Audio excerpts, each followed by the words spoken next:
El día de hoy vamos a resolver este problema que dice lo siguiente.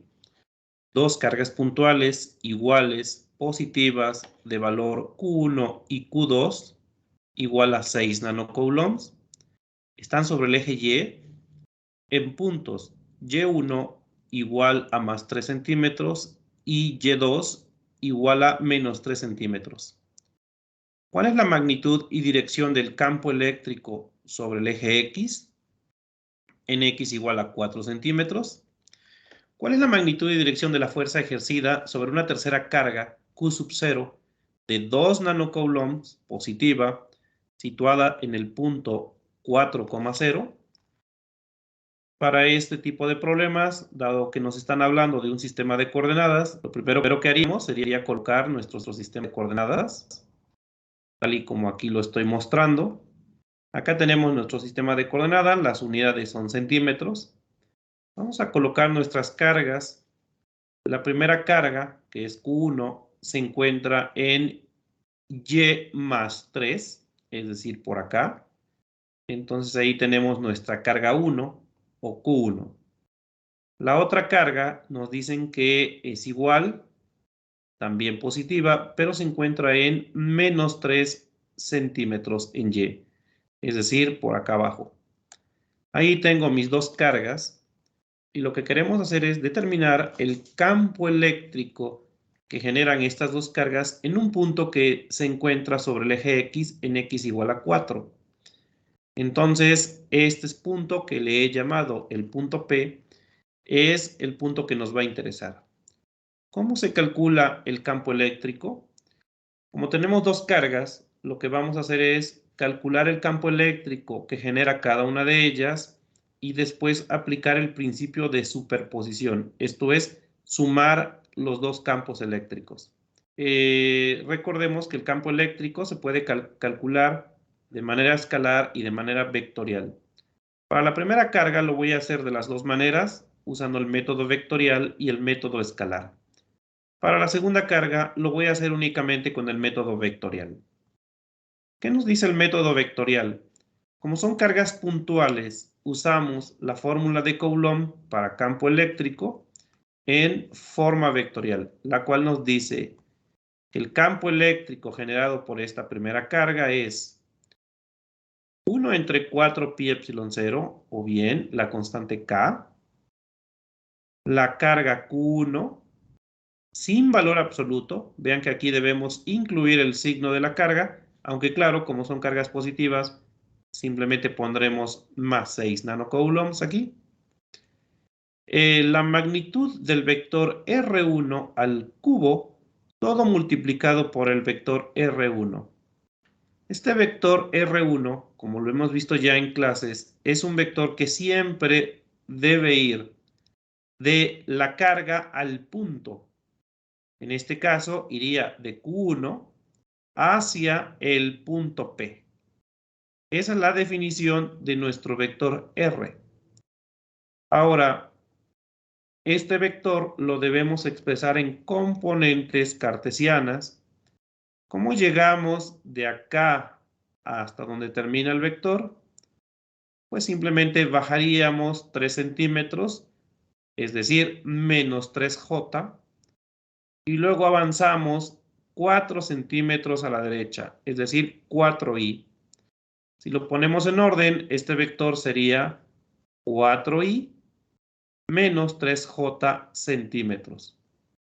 Sin embargo, recuerden que cuando usamos estas ecuaciones en electricidad y magnetismo, siempre debemos utilizar metros para las distancias.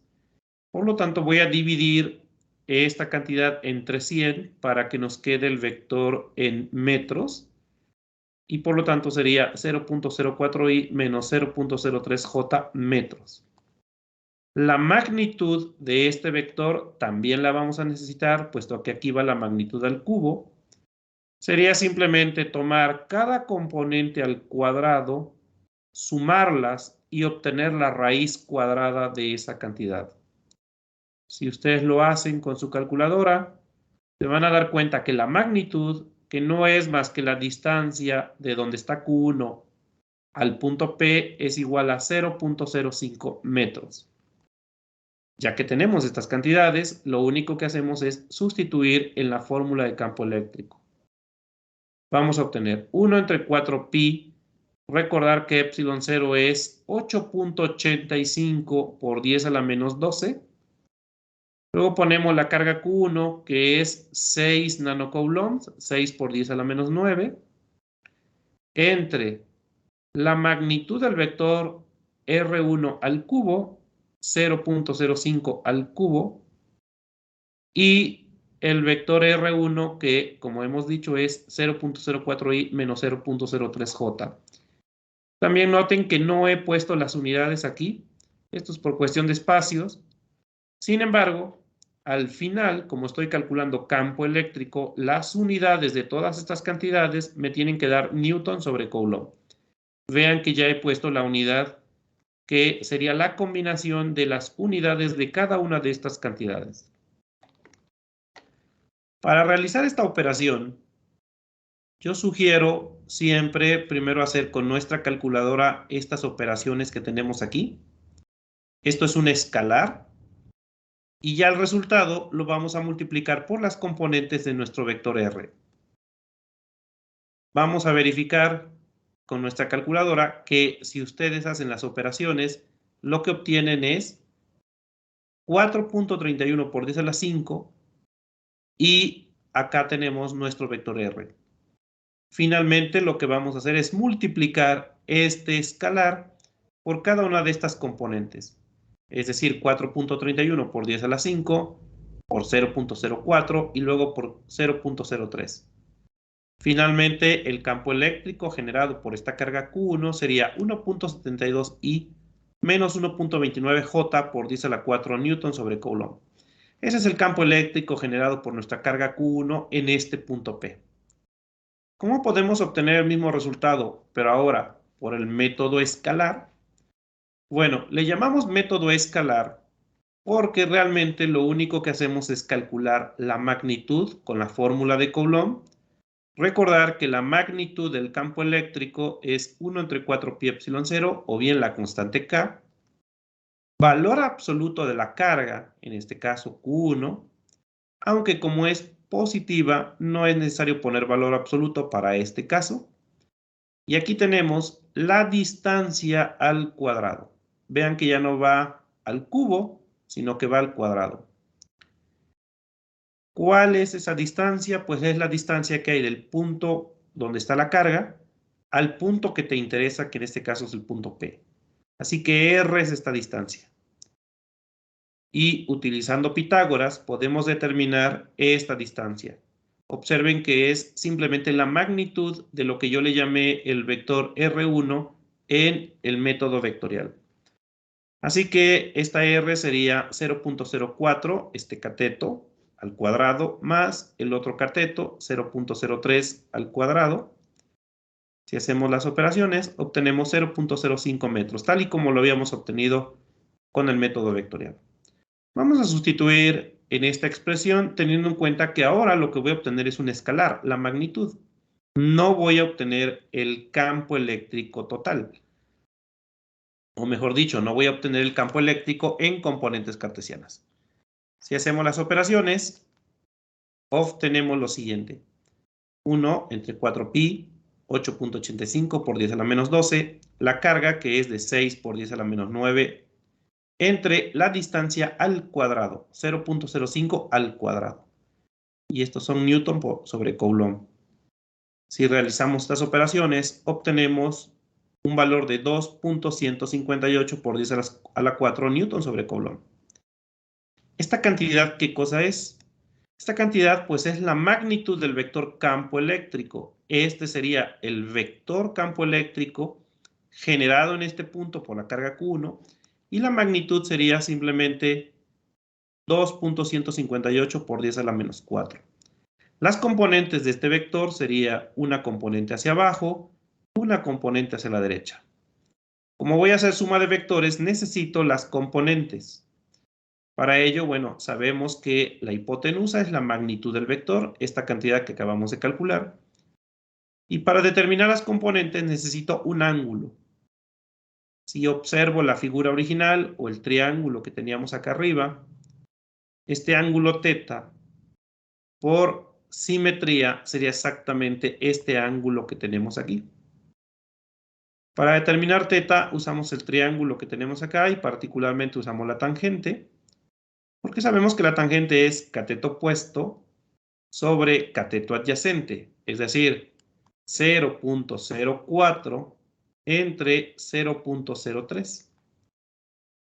Si hacemos esta división y tomamos la tangente inversa, el ángulo tiene un valor de 53.13 grados. Ahora ya podemos trabajar con este triángulo que se encuentra aquí en la parte de abajo, porque este lado que tenemos acá, es decir, la componente en X, no es más que el cateto opuesto. Y el cateto opuesto se calcula multiplicando la hipotenusa por el seno del ángulo. Si tomamos nuestra calculadora y hacemos esta operación, 2.158 por 10 a la 4, multiplicando el seno de 53.13, obtenemos que esta componente es 1.72 por 10 a la 4 newton sobre coulomb. La otra componente es el cateto adyacente y bueno, como no tengo espacio, la voy a escribir acá abajo. Sería la hipotenusa multiplicada por el coseno del ángulo porque es el cateto adyacente. Si realizamos estas operaciones, obtenemos que este lado tiene un valor de 1.29 por 10 a la 4 newton sobre coulomb. De esta forma, el campo eléctrico ya lo puedo escribir en componentes. La componente en X, 1.72, a la derecha, 1.72i. La componente en Y hacia abajo, menos 1.29J por 10 a la 4 newton sobre coulomb. Noten que hemos obtenido exactamente el mismo resultado que obtuve por el método vectorial. Esto era nada más para ilustrar cómo se obtiene el campo eléctrico de las dos maneras. Ahora, hemos anotado ya el resultado. El campo eléctrico generado por esta carga Q1 sería esta cantidad. Para la carga Q2, el campo eléctrico solamente lo voy a calcular, como ya lo había dicho, con el método vectorial. La ecuación sería que el campo eléctrico 2 es 1 entre 4 pi epsilon 0, la carga 2, R2 al cubo por R2. Donde, nuevamente, este vector es un vector que va de la carga al punto. Es decir, tiene que ir de Q2 hacia el punto P. Ese sería nuestro vector R2. Las componentes de este vector serían ahora 3 centímetros hacia arriba, o sea, 3J, y luego 4 centímetros a la derecha, 4i, o bien 0.04i más 0.03j metros. La magnitud de este vector se puede sacar elevando al cuadrado cada componente, sumándolas y sacando raíz cuadrada, y es 0.05, que no es más que la distancia de este punto a este punto. Si sustituimos estas cantidades en nuestra ecuación para el campo eléctrico, nos queda 1 entre 4 pi epsilon 0, la carga Q2, que es igual a la carga Q1, R 0.05 al cubo multiplicando por el vector R2. Aquí noten que es exactamente las mismas cantidades que teníamos para el caso de la primera carga. La única diferencia se encuentra en esta parte de aquí, que ahora la componente en J es positiva. Por lo tanto, ya no necesitamos realizar operaciones porque el resultado será exactamente el mismo que tenemos acá, excepto que aquí tendríamos un signo más. Así, el campo eléctrico 2 es 1.72i más 1.29j por 10 a la 4 newton sobre coulomb. Este es el campo eléctrico generado por esta segunda carga eléctrica. Aquí están ya los dos vectores, el campo eléctrico generado por Q1, el campo eléctrico generado por Q2.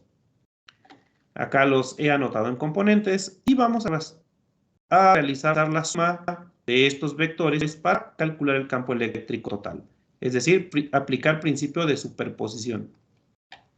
Si realizamos la suma, vean que la componente en Y se va a eliminar y solamente me va a quedar dos veces la componente en X. Por lo tanto, el campo eléctrico total sería 3.44i más 0j por 10 a la 4 newton sobre coulomb. Este es el campo eléctrico que es resultado de sumar estos dos vectores. ¿Cómo es este vector? Pues sería un vector que solamente tiene componente en X a la derecha, no tiene componente en Y, por lo tanto es un vector completamente horizontal. La magnitud está dada por esta componente, 3.44, y el ángulo o dirección sería 0 grados, porque es un vector completamente horizontal. Lo he escrito así el resultado porque observemos el enunciado y dice calcule magnitud y dirección. Cuando me hablan magnitud y dirección, pues me preguntan cuánto mide este vector y cuál es su ángulo. Y en este caso sería 0 grados. Ahora vamos con el inciso B. ¿Cuál sería la magnitud y dirección de la fuerza ejercida sobre una tercera carga de 2 nanocoulombs ubicada en el mismo punto que es 4.0? 4,0. Es decir, si aquí colocamos una carga de 2 nanocoulombs, ¿cuál sería la fuerza que experimentaría esta carga? Una manera directa de hacerlo es, como ya conocemos el campo eléctrico, recordar que la fuerza no es más que el campo eléctrico multiplicado por la carga. Esto es, para el inciso B, lo único que tengo que hacer es, para calcular la fuerza, es considerar el campo eléctrico que ya calculé y multiplicar por mi carga que voy a colocar acá, que le he llamado Q sub 0 y que tiene un valor de 2 nanocoulomb. Si ustedes multiplican esta cantidad, 3.44 por 10 a la 4, newton sobre coulomb por 2 nanocoulomb, obtienen que la fuerza tiene un valor de 6.88 por 10 a la menos 5 newton. La dirección siempre será la misma que el campo. Cuando la carga sea positiva, como en este caso son 2 nanocoulomb positivo, por lo tanto la dirección es también 0 grados. Con eso concluimos el ejercicio. Espero que les haya sido útil. Nos vemos hasta la próxima.